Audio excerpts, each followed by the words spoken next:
Halo semuanya, perkenalkan nama saya Tasya Hainisa dari kelas S1 Hospitality Pariwisata A 2018. Di sini saya akan mempresentasikan tentang hukum dan etika bisnis. Saya akan menjelaskan bagaimana sih beretika dalam berbisnis. Namun pertama-tama saya akan menjelaskan apa itu etika bisnis. Etika bisnis merupakan cara untuk melakukan kegiatan bisnis yang mencakup seluruh aspek yang berkaitan dengan individu, perusahaan, dan masyarakat. Etika bisnis memiliki peranan penting karena dapat membentuk nilai, norma, serta perilaku karyawan dan pimpinan guna membangun hubungan adil dan sehat dengan mitra kerja, pemegang saham, atau masyarakat. Lalu bagaimana sih contoh bisnis yang beretika dan yang tidak beretika? Di sini saya memiliki dua contoh kasus etika bisnis.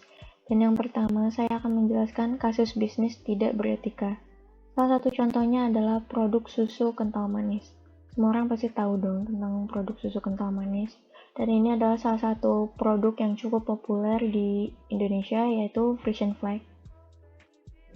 Susu kental manis yang disingkat SKM, dikenal juga sebagai susu kental atau kental manis, adalah susu sapi yang airnya dihilangkan dan ditambahkan gula, sehingga menghasilkan susu yang sangat manis dan dapat bertahan selama 1 tahun bila tidak dibuka. Secara sekilas tidak ada yang salah dari produk yang digemari banyak orang ini. Namun, Badan Pengawas Obat dan Makanan atau BPOM menyatakan iklan susu kental manis harus proporsional dalam menggambarkan manfaat produk.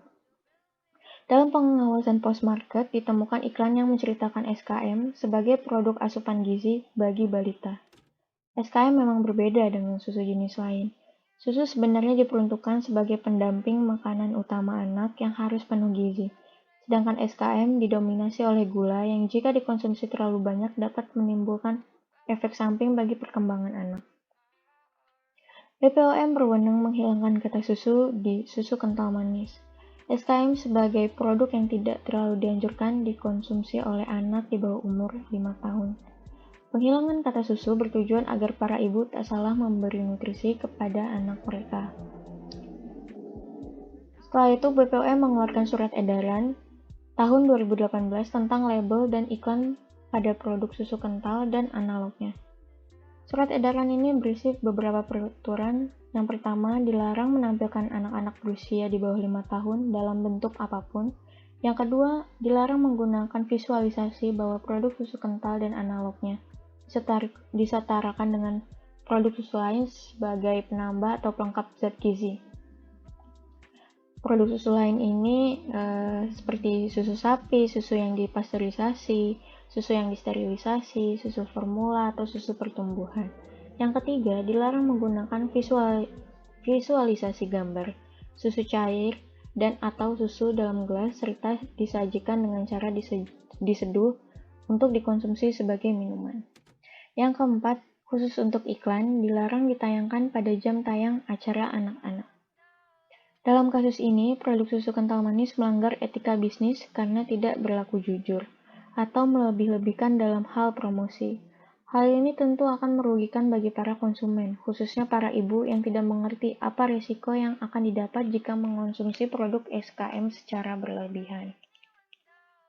Selanjutnya adalah kasus bisnis yang beretika. Salah satu contoh kasus bisnis yang beretika adalah PT Aplikasi Karya Anak Bangsa atau yang kita kenal dengan Gojek. Gojek merupakan sebuah perusahaan teknologi asal Indonesia yang melayani angkutan melalui jasa ojek.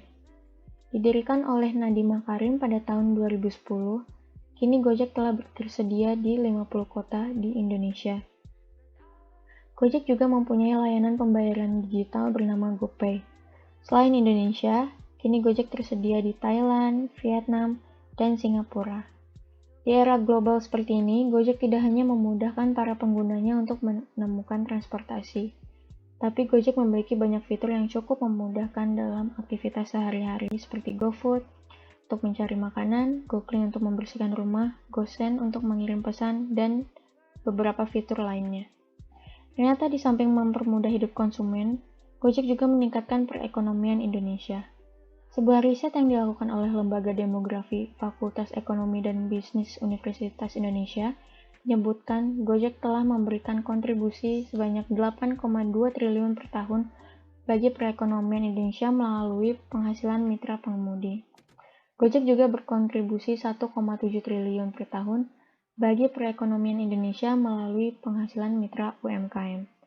Tidak hanya itu, Gojek juga terus melakukan etika baik dalam berbisnis, yaitu yang pertama, pembagian pendapatan driver 20/80.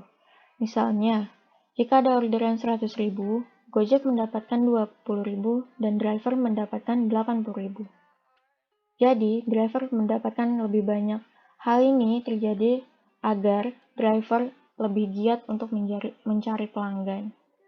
Yang kedua, perusahaan Gojek terus memperbaiki sistem untuk memperketat pengawasan bagi drivernya. Dengan demikian, konsumen juga dilindungi oleh perusahaan agar tidak merasa dirugikan. Apabila driver tidak menaati peraturan, Gojek tidak akan segan-segan untuk memecat. Yang ketiga, calon driver mendapatkan pelatihan menyeluruh, mulai dari penggunaan telepon seluler hingga keamanan pengemudi. Hal ini memudahkan calon driver yang sekiranya belum mengerti banyak tentang teknologi. Yang keempat, para driver mendapatkan asuransi gratis. Ini merupakan daya tarik tersendiri bagi driver Gojek karena tanpa membayar premi asuransi, para driver bisa merasakan keuntungannya. Jadi, jika driver Gojek mengalami kecelakaan, biaya pengobatan dan lain-lain akan ditanggung oleh perusahaan Gojek. Dan yang kelima, mendapatkan bonus. Perusahaan Gojek memberikan bonus kepada driver yang rajin mencari pelanggan. Dalam kasus ini, etika bisnis yang dilakukan perusahaan Gojek cukup baik, di mana perusahaan memikirkan nasib para mitra driver dan juga konsumen. Etika bisnis yang dilakukan perusahaan Gojek juga menguntungkan bagi mitra, perusahaan maupun masyarakat, di mana perusahaan memikirkan kepentingan bersama dan kenyamanan dalam berbisnis, sehingga menumbuhkan sikap saling percaya antara perusahaan dengan mitra maupun masyarakat. Itulah manfaat dari penerapan etika bisnis. Sekian presentasi dari saya, semoga informasi tadi bermanfaat bagi kita semua. Terima kasih sudah menonton.